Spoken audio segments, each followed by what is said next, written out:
Good morning. This is a video response to the guy who was talking about the difficulties of interstellar travel, or how the hell do I calculate the way home. And it was pretty good, you know, a lot of facts, nothing I didn't actually know before. And I thought he was actually going to go further and talk about, once you establish that the galaxy is spinning, which for some people is still a new concept, believe it or not, but then you have to consider how the galaxies move in relation to each other and how the universe itself behaves as a unified thing, which it is.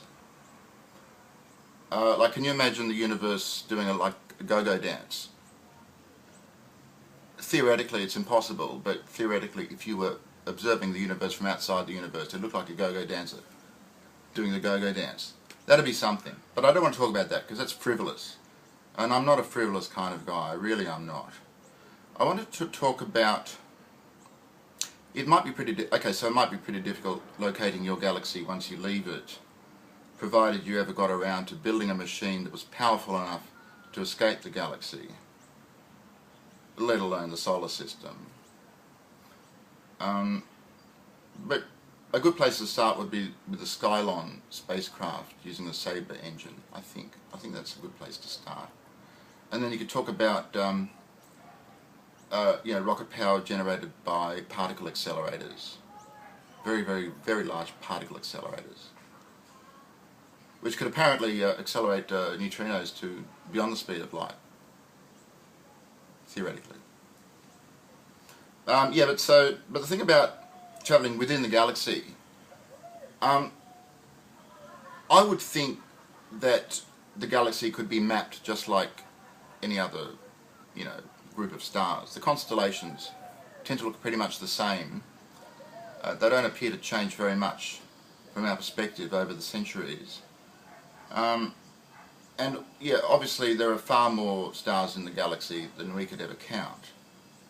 They could be scanned by some sort of super duper global positioning system. It'd be a galactic positioning system, a GPS, GPS2.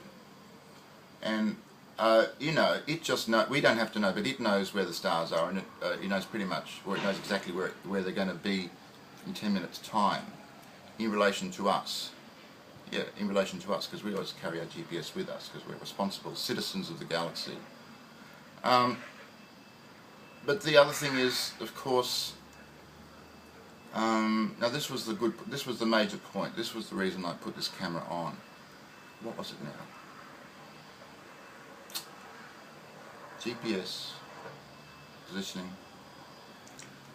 It's really good. It's really good. These are the effects of drugs.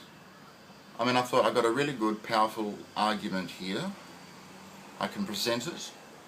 I know how to speak publicly, and I've set this up as a sort of visual that you've got the bit of the flag here, and the iridescent green, and the carved chair, and then the bit of dark and light background. I can't think of it, what it was, but honest to God, if you are travelling around the galaxy from place to place at these incredible speeds, you would think it would be easier to actually figure out where you are than actually build something to get you there. Maybe that's what I said before. I know I'm repeating myself, but this guy was repeating himself too. And I like the fact that he spoke in an Australian accent, and that really impressed me. And if you want any more, see what other stuff I think about from time to time, you can check out my channels. It's called Queer Noise, and I'm off the air temporarily, but check out the channel.